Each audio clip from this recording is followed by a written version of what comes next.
Hi hello welcome back to our channel. It's me Rasal. അപ്പോൾ പെരുന്നാളൊക്കെ ആയിട്ട് എങ്ങനെ ഏതാണെന്ന് എനിക്കറിയില്ല. അപ്പോൾ ഈദിൻ്റെ ഒരു വ്ളോഗ് ചെയ്യാമെന്നാണ് ഞാൻ വിചാരിക്കുന്നത് കേട്ടോ. രാവിലെ എണീറ്റ പാടെ എല്ലാവരെ പോലെ തന്നെ ഞാനും മെയിലാഞ്ചൊക്കെയാണ് നോക്കിയത്. അപ്പോൾ ഇന്ന് നമ്മൾ ഫസ്റ്റ് ടൈം ആയിട്ട് ഈദ്ഗാഹിന് പോവാം കേട്ടോ. ഈ ഒരു ഈദ്ഗാഹി എൻ്റെ ലൈഫിൽ ഫസ്റ്റ് ടൈം ആയിട്ടുള്ളൊരു സംഭവമാണ്. അപ്പോൾ എങ്ങനെ ഏതാണെന്ന് എനിക്കറിയില്ല. ഈദ്ഗാഹ് വെച്ച് ഞാൻ മനസ്സിലായോ, എല്ലാവരും ഒരുമിച്ച് നിന്നിട്ട് നമ്മളെ പെരുന്നാസ്കാരം നിസ്കരിക്കാം കേട്ടോ. അപ്പോൾ ഞാനും മാത്രമല്ല പോകുന്നത്, എൻ്റെ കൂടെ എൻ്റെ ഉമ്മയും പിന്നെ ഞാനും, വേറെ ആരുമല്ല, ഞാനും ഉമ്മയും തന്നെയാണ് പോകുന്നത്. ഉമ്മാൻ്റെ കുറേ കാലത്തൊരു ആഗ്രഹമാണ് ഈദ്ഗാഹിന് പോകണം എന്നുള്ളത്. അപ്പം നമ്മൾ രാവിലെ തന്നെ കുളിച്ച് യാതൊരുവിധ മേക്കപ്പ് ഇടാതെയാണ് പോകുന്നത്. കാരണം എന്താ വെച്ച് കഴിഞ്ഞാൽ അവിടെ പോയിട്ട് പിന്നെ നമുക്ക് മേക്കപ്പ് ചെയ്യാനുള്ളൊരു സമയമൊന്നും ഇല്ല. മാത്രമല്ല ഒന്നൊക്കെ എടുത്ത് നിസ്കരിക്കേണ്ടതല്ലേ. അപ്പം പിന്നെ ഞാനും ഉമ്മയും കൂടി നേരെ പോയിട്ടോ. അടുത്തുള്ള ഒരു അക്ബർ ഓഡിറ്റോറിയം എന്ന് പറഞ്ഞ ഓഡിറ്റോറിയത്തിലായിരുന്നു നമുക്ക് ഈദ്ഗാഹ് ഉണ്ടായിരുന്നത്. മാത്രമല്ല ഭയങ്കര ഹാപ്പി ആയിരുന്നു കേട്ടോ ഞാൻ. കാരണം എൻ്റെ ലൈഫിൽ ആദ്യമായിട്ടാണ് ഇങ്ങനെ ഒരു സംഭവം അറ്റൻഡ് ചെയ്യുന്നത്. അതുകൊണ്ട് തന്നെ എനിക്ക് പെരുന്നാളാണെന്നുള്ളൊരു തോന്നൽ വന്നത് ഇത് അറ്റൻഡ് ചെയ്തപ്പോഴാണ്. നമ്മൾ മാത്രമല്ല കേട്ടോ, ആ ഒരു ഭാഗത്തുള്ള ഒരുപാട് മുസ്ലിം സ്ത്രീകളും അതുപോലെ തന്നെ മുസ്ലിമായിട്ടുള്ള ആൾക്കാരൊക്കെ ഉണ്ടായിരുന്നു. ഞാനാണെങ്കിൽ ആദ്യമായിട്ട് കിട്ടിയിട്ടുള്ള എൻ്റെ ഒരു നിസ്കാരക്കുപ്പായിട്ടിട്ടുണ്ടായിരുന്നത്. പിന്നെ അതൊക്കെ വെച്ച് കുറേ ഷോ ഒക്കെ ഇറക്കിയിട്ടാണ് അവിടെ നിന്ന് വന്നത്. എന്തായാലും രാവിലെ തന്നെ നമുക്ക് മിഠായി കിട്ടിയിട്ടുണ്ടായിരുന്നു. അതൊക്കെ കഴിഞ്ഞ് നമ്മൾ വീട്ടിലെത്തിയിട്ടുണ്ടായിരുന്നു കേട്ടോ. അപ്പോൾ ഇന്ന് ഈദായിട്ട് കുറച്ചധികം പരിപാടീസൊക്കെ ഉണ്ട്. പക്ഷെ എന്താണെന്ന് വെച്ച് കഴിഞ്ഞാൽ ഞാനിന്ന് ഹോസ്റ്റലിൽ പോവുകയാണ്. അത് നിങ്ങൾക്ക് ഞാൻ കുറച്ച് മുന്നേ പറഞ്ഞിട്ടുണ്ടല്ലോ. അപ്പോൾ ഹോസ്റ്റലിൽ പോകണതുകൊണ്ട് തന്നെ അതിൻ്റേതായ കുറേ വിഷമങ്ങളുണ്ട് കേട്ടോ. അപ്പോൾ രാവിലെ നമ്മുടെ വലിയ കാര്യമുള്ള കടിയൊന്നും ഉണ്ടാക്കില്ല. ആദ്യമായിട്ട് ഉണ്ടാക്കിയത് പിന്നെ നമ്മളെ പൈമ്പൂരാണ്. പൈമ്പൂരി നമുക്ക് ഭയങ്കര ഇഷ്ടമാണ്. അപ്പോൾ പിന്നെ അതിരുന്ന് കഴിച്ച് പിന്നെ ഒരു get ready with me video ഒക്കെ എടുക്കണം. കാരണം പോയി ഫോട്ടോ ഒക്കെ എടുക്കണ്ടല്ലോ. മെയിനായിട്ടുള്ള പരിപാടി ഫോട്ടോ എടുക്കുക എന്നുള്ളതാണ്. അപ്പോൾ നമ്മൾ ഫോട്ടോ എടുക്കാൻ വേണ്ടി ഒരു ഗെറ്റ് റെഡി വിത്ത് ഒക്കെ ചെയ്തിട്ടുണ്ട്. അതിൻ്റെ ഒരു ഷോർട്ട് വീഡിയോ ഞാൻ അപ്ലോഡ് ചെയ്തിട്ടുണ്ട്. നിങ്ങൾ എല്ലാവരും കണ്ടിട്ടുണ്ടാവും എന്ന് ഞാൻ വിചാരിക്കുന്നു കേട്ടോ. കുറേ പേര് ഡയലോഗാണ്, ഞാൻ മേക്കപ്പ് ഒന്നും യൂസ് ചെയ്യില്ല, അല്ലെങ്കിൽ ഒക്കെ സൺസ്ക്രീൻ ഇടുന്ന ഇഷ്ടമല്ല എന്നൊക്കെ കേട്ടോ. ശരിക്കും പറഞ്ഞാൽ ഇങ്ങനെ എന്തെങ്കിലുമൊക്കെ ഇവൻറ്റ്സ് വരുമ്പോൾ നമ്മൾ മേക്കപ്പ് ഒക്കെ യൂസ് ചെയ്യണം. കാരണം ചത്ത് കിടന്നാലും ചമഞ്ഞ് കിടക്കണം എന്നാണല്ലോ. അതുകൊണ്ട് തന്നെ ഞാനിങ്ങനെയൊക്കെ എന്തെങ്കിലുമൊക്കെ പരിപാടി ഉണ്ടാകുമ്പോൾ കുറച്ച് BB ക്രീമൊക്കെ ഇടാറുണ്ട് കേട്ടോ. പക്ഷേ അതിനനുസരിച്ച് കുരിയൊക്കെ എൻ്റെ മുഖത്ത് വരാറുണ്ട്, അത് വേറെ കാര്യം. പക്ഷെ നമ്മളെപ്പോഴും നന്നായിട്ട് ഒരുങ്ങി നടക്കുന്നതാണ് എൻ്റെ ഒരു ഇത്. പിന്നെ എന്നെ നമ്മൾ രാവിലെ തന്നെ ഫോട്ടോ എടുക്കാൻ പോകുന്നതാണ് നമ്മൾ ഇത്ര നേരത്തെ ഒരുങ്ങി കേട്ടോ. അല്ലെങ്കിൽ ഞാൻ ഇപ്പോഴൊന്നും ഒരുങ്ങാറില്ല. അങ്ങനെ ഒരു ഒരുക്കം ഫുള്ളായിട്ടുണ്ട്. പിന്നെ മുടിയൊന്നും ഇല്ലാത്തതുകൊണ്ട് പിന്നെ നമുക്ക് അതിന് പ്രത്യേകിച്ചൊന്നും ചെയ്യാനില്ല. അതുകൊണ്ട് ഫ്രണ്ടിൽ കിട്ടാന്നുള്ള കേട്ടോ. പിന്നെ നമ്മൾ ദീദി ഉണ്ട്. ദീദി എന്ന് പറഞ്ഞാൽ തൊട്ടപ്പുറത്ത് വിട്ട് താത്തയുണ്ട്. പക്ഷേ എനിക്ക് എൻ്റെ ദീദിനെ പോലെയാണ്. അപ്പോൾ പുള്ളീനൊന്ന് മാറ്റി ചൊരുക്കി നിർത്താനുണ്ടായിരുന്നു. അപ്പോൾ ഇമ്മയും ഞാൻ ഒരേപോലത്തെ കോട്ടൺ ചുരിദാറൊക്കെ ഇപ്രാവശ്യം എടുത്ത് കേട്ടോ. കാരണം നമുക്കൊരു കല്യാണം വരുന്നുണ്ട്. അതുകൊണ്ട് നമ്മൾ ഇപ്രാവശ്യം അത്ര കണ്ട് ഹെവി ആക്കിയില്ല. ഞാൻ ഹെവി ആയിട്ട് എടുക്കുകയാണ്. എൻ്റെ വാപ്പ പറയും പിച്ചച്ചട്ടി എടുത്തിറങ്ങിക്കും മോളെ അടുത്ത കല്യാണത്തിൻ്റെ ഡ്രസ്സ് എടുക്കാനെന്ന്. അതുകൊണ്ട് നമ്മൾ കുറച്ച് ആഡംബരം കുറച്ച് എന്നുള്ളൂ കേട്ടോ. അപ്പോൾ ഞാനും ഉമ്മയും കൂടിയിട്ട് പിന്നെ ഇക്കാക്കി ദീദി ഞങ്ങൾ 4 ആളും കൂടി കർമ്മയ്ക്കാട്ടോ പോയത്. നമ്മൾ പൊന്നാനിയിൽ ഫേമസ് ആയിട്ടുള്ള സംഭവമാണ് ഈ ഒരു കർമ്മ എന്ന് പറഞ്ഞത്.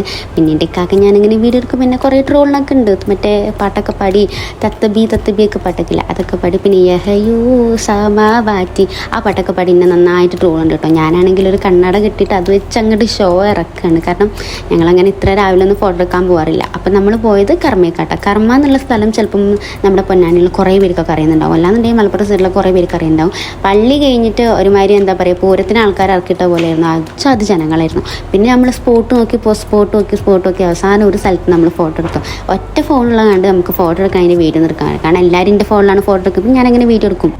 ഇതെന്താ സംഭവം നിങ്ങൾക്ക് മനസ്സിലായി? ഇത് നമ്മളെ പൊന്നാനി സ്പെഷ്യലായിട്ടുള്ള മുട്ടമാലയാണ് കേട്ടോ. അതായത് പെരുന്നാക്കടിയൊക്കെ ഉണ്ടാക്കുന്നതാണ്. നമ്മുടെ വീടിൻ്റെ തൊട്ടപ്പുറത്തുള്ള ഉമ്മയബത്തുണ്ട്. അതായത് എൻ്റെ ദീദിൻ്റെ ഉമ്മ പുള്ളി എനിക്ക് വേണ്ടി സ്പെഷ്യലൈസ് ചെയ്തുണ്ടാക്കിയെന്നാണ്. കാരണം നമ്മൾ പോണതിന് മുന്നോടിയായിട്ട് നമുക്കിത് ഉണ്ടാക്കിയത് ഭയങ്കര മധുരമുള്ളൊരു സാധനമാണ്. ചിലപ്പം കുറേ പേർക്കൊക്കെ അറിയുണ്ടാവും, ചിലപ്പോൾ കുറച്ച് പേർക്ക് അറിയാം. ആദ്യമായിട്ട് കാണുന്നവർക്ക് വേണ്ടി ഞാൻ പറഞ്ഞുതരാം. ഇതൊരു മുട്ടയിട്ട് ഉണ്ടാക്കുന്ന ഒരു സംഭവമാണ്. മുട്ടമാല എന്നാണ് പേര് ഇതിൻ്റെ. നല്ല ടേസ്റ്റ് ആയിരിക്കും, ഭയങ്കര മധുരമൊക്കെ ആയിരിക്കും കേട്ടോ. പിന്നെ എൻ്റെ ഫുൾ ചുരിദാർ നിങ്ങൾക്ക് ഞാൻ കാണിച്ചു തരാൻ വിട്ടുപോയിട്ടുണ്ടായിരുന്നു. ഇതാണ് ചുരിദാർ. ഒരു 800 ആ ഒരു റേഞ്ചിലൊക്കെ റേറ്റ് ഉള്ളൂ. പക്ഷെ നല്ല സിമ്പിളായിട്ട് ഈ ഒരു ചൂട് കാലത്ത് ഇടാൻ പറ്റിയൊരു സാധനം കേട്ടോ. ഇതൊക്കെ കഴിഞ്ഞ് നമ്മൾ സ്പെഷ്യൽ എന്താണെന്ന് പറഞ്ഞില്ലല്ലോ. ഇന്ന് നമ്മളമ്മ ഉണ്ടാക്കുന്നത് എന്താണെന്ന് വെച്ച് കഴിഞ്ഞാൽ ഹനീത്താണ് കേട്ടോ. ഞാൻ ആദ്യം കേട്ടപ്പോൾ എന്താ ചോദിച്ചെന്നറിയാം, അനിയത്തിയാണോ എന്നുള്ളത്. കാരണം എന്താ വെച്ച് കഴിഞ്ഞാൽ ഞാൻ പിരാതിയിട്ടാണ് കേൾക്കണം. വല്ലപ്പോഴും അടുക്കളയിൽ കാരണം വല്ലപ്പോഴും യൂട്യൂബ് കുക്കിംഗ് ചാനലൊക്കെ ഒന്ന് കാണണം. നിങ്ങൾ പെരുന്നാൾക്ക് നിങ്ങളെ ബെസ്റ്റ് ഫ്രണ്ട്സിന് ആരെങ്കിലും ഫുഡ് കാണിക്കാറുണ്ടോ? ഞാൻ എല്ലാ വർഷം മുടങ്ങാതെ വിളിക്കുന്നൊരു സംഭവമുണ്ട്. വേറെ ആരുമല്ല, എൻ്റെ ബെസ്റ്റ് ഫ്രണ്ടായ കുഞ്ചുവാണ്. കുഞ്ചിനെ നിങ്ങൾക്ക് അറിയുണ്ടാവും. ഓള് വീടിൻ്റെ ഹൗസ് വാമിങ് വീഡിയോ ഒക്കെ ഞാൻ ഇട്ടിട്ടുണ്ടായിരുന്നു. അപ്പോൾ കുഞ്ചു എല്ലാ പ്രാവശ്യം നമ്മുടെ വീട്ടിൽ ഫുഡ് കഴിക്കാൻ വരുന്നത്. എല്ലാ ഓണത്തിനും വിഷുവിനും ഞാൻ അങ്ങോട്ടും പോക്കുള്ളതാണ്. അപ്പോൾ കുഞ്ചിനാകെ വീഡിയോ എടുക്കും പറയുന്നത് ഈ ഒരു മുദ്ര മാത്രമാണ് മക്കളെ. ഈ ഒരു മുദ്രം കൊണ്ടാണ് ഈ പെൺകുട്ടി ജീവിക്കുന്നത്. അങ്ങനെ അവിടെ പോയിട്ട് ഒരു ഗ്ലാസ് നാരങ്ങ വെള്ളം കുടിച്ചിട്ടോ. ഇതാണ് നമ്മളെ കുഞ്ചിൻ്റെ അമ്മ. ആളൊരു സുന്ദരി കോതയാണ്. എൻ്റെ മനപ്പോലത്തൊക്കെ തന്നെയാണ്. പിന്നെ ഞങ്ങൾ റീൽസ് എടുക്കാൻ വേണ്ടി വണ്ടിയും കൊണ്ട് എവിടെയൊക്കെ തന്നെ എന്നുള്ളത് ഞങ്ങൾക്ക് തന്നെയല്ല. അവസാനം വീട്ടിൽ ചെന്നപ്പോൾ എൻ്റെ അമ്മയ്ക്ക് ചെന്തോളം ഉണ്ടാക്കിയിരുന്നു എന്നുള്ളത്. വീട്ടിൽ ചെന്നാക്കുമ്പോൾ ചട്ടിയിലുണ്ട് ചിക്കൻ കാലൊക്കെ കിടന്ന് വേവാണ്. പിന്നെ നമ്മൾ ഹനീത്തൊക്കെ റെഡി ഉണ്ട് കേട്ടോ. എൻ്റെ അമ്മ ഫസ്റ്റ് ടൈം യൂട്യൂബൊക്കെ നോക്കിയിട്ടുണ്ടെങ്കിൽ സാധനം അടിപൊളിയായിരുന്നു, സക്സസ് ആയിട്ട്. ഞാൻ പണിയിൽ പെൺകുട്ടിക്ക് തന്നെ കാണിക്കാണ്ടാവുള്ളൂ. പിന്നെ ചോറ് വിളമ്പുന്നൊരു ടൈമായി. എല്ലാവരും തിന്നാൻ വേണ്ടി ധൃതി വിടുന്നതുകൊണ്ട് അധികം കൊണ്ട് വീഡിയോ എടുക്കാൻ പറ്റില്ലടോ, കാരണം എല്ലാവർക്കും ചിക്കൻ കാല് വേണം. പിന്നെ എൻ്റെ മൂത്തമ്മയും കുഞ്ഞിമ്മയൊക്കെ വന്നിട്ട് ഇവർക്കൊന്നും നമ്മൾ ഈ ഒരു തമ്പസ് അറിയില്ല. ഞാനങ്ങനെ എല്ലാവരെയും കാണിച്ച് പഠിപ്പിച്ചു കൊടുത്ത്, അങ്ങനെ ഞാൻ അവരെ കൊണ്ട് പറഞ്ഞ് പഠിപ്പിച്ച് ജയിച്ചതാണ് ഈ കാണുന്നതൊക്കെ. എൻ്റെ ഉമ്മാനെ പിന്നെ നിങ്ങൾക്ക് അറിയാമല്ലോ, സുന്ദരിയാണ്, അതാണ് ഇതാണ്. നിങ്ങൾ എല്ലാവരും കൂടി എൻ്റെ ഉമ്മാനെ പിടിച്ച് തലയെ കയറ്റി വെച്ചിട്ടുണ്ട്. പിന്നെ എൻ്റെ കുഞ്ഞമ്മാൻ്റെ ഒരേ ഒരു മോളായ ഋതമോൾ നിങ്ങൾക്ക് അറിയുണ്ടാവും. കുറേ പേര് എൻ്റെ മോളാണെന്ന് ചോദിച്ചിട്ടുണ്ട്. ശരിക്കും പറഞ്ഞാൽ എൻ്റെ മോളെ പോലെ തന്നെയാണ് എൻ്റെ ഋതമോൾ എനിക്ക്. ഇപ്പം സമയം ഏകദേശം 3:30-4 മണി ആയിട്ടുണ്ട്. ആ ഇരിക്കുന്ന ബാഗൊക്കെ താങ്ങി നമ്മളിവിടുന്ന് പോവുകയാണ് ഗൈസ്. പോണതിന് മുന്നേ വീട്ടിൽ നിന്ന് ഇറങ്ങിയ ഒരേ കൂട്ടക്കരച്ചിലായിട്ടാണ് ഞാൻ. കാരണം ഞാൻ എൻ്റെ പേരെന്ന് അങ്ങനെ ഇങ്ങനെയൊന്നും മാറിക്കാറില്ല. ഞാൻ മാത്രമല്ല കേട്ടോ, എല്ലാവരും കാരണം എൻ്റെ ഇക്കൊക്കെ പാവം കണ്ടില്ല, അതൊക്കെ താങ്ങി പിടിച്ച് പോണ്. അപ്പം നമ്മൾ ഇന്ന് ഇവിടുന്ന് പോവുകയാണ്. ഇനി നമ്മളുള്ള ബാക്കിയുള്ള എല്ലാ വീഡിയോസും നിങ്ങൾക്ക് ഹോസ്റ്റലിൽ നിന്ന് കാണാം കേട്ടോ. കാരണം ഇനി നമ്മളെ ലൈഫ് 1 മാസം ഹോസ്റ്റലിലാണ്. എറണാകുളത്ത് കിടന്ന് അടിച്ച് പൊളിക്കാൻ വേണ്ടി പോവുകയാണ് ഞാൻ. അപ്പോൾ ഇനിയുള്ള വീഡിയോസൊക്കെ നിങ്ങൾക്ക് അവിടെ നിന്ന് കാണാം കേട്ടോ. പിന്നെ നമുക്ക് വൈകിട്ട് 5 മണിക്കാണ് ട്രെയിൻ. അപ്പോൾ നമ്മൾ കുറച്ച് നേരത്തെ ഇറങ്ങണമല്ലോ, എവിടെയും നേരത്തെ ഇറങ്ങണം എന്നുള്ളതാണ് എൻ്റെ ഒരു പോളിസി. അപ്പം നമ്മൾ 5 ടാറ്റൊക്കെ കാണിച്ചിട്ടുണ്ട് കേട്ടോ. ഇന്നെ കണ്ടിട്ട് നിങ്ങൾക്ക് കരഞ്ഞ പോലെ തോന്നുന്നുണ്ടോ? ശരിക്കും പറഞ്ഞാൽ ഞാൻ നല്ലോണം കരഞ്ഞിരിക്കുന്നു. പോത്ത് കരയണ പോലെ ഞാൻ കിടന്ന് കരഞ്ഞിട്ടുണ്ട് കേട്ടോ. അപ്പോൾ ഇന്നെ സ്റ്റേഷനിൽ നിൽക്കാനും വേണ്ടിയിട്ട് എൻ്റെ ഋതമോളൊപ്പം വന്നിട്ടുണ്ട്. വെറുതെ ഈ പെണ്ണിനെ കരയിക്കാൻ വേണ്ടി വന്നതാണ്. അപ്പോൾ ഇനി അങ്ങോട്ട് വീഡിയോസൊക്കെ നമുക്ക് എറണാകുളത്ത് കാണാം. അപ്പോൾ നമ്മുടെ ഈദിൻ്റെ വീഡിയോ ഇത്രയൊക്കെ ഉള്ളൂ. ഇത് വല്ലാണ്ട് അങ്ങോട്ട് ആഘോഷിക്കാൻ പറ്റിയിട്ടില്ല, അതിൻ്റെ ഒരു വിഷമം നല്ലതുണ്ട്. അപ്പോൾ ഇഷ്ടമായി കഴിഞ്ഞാൽ ലൈക്ക് ചെയ്യാനും സബ്സ്ക്രൈബ് ചെയ്യാനും മറക്കണ്ട.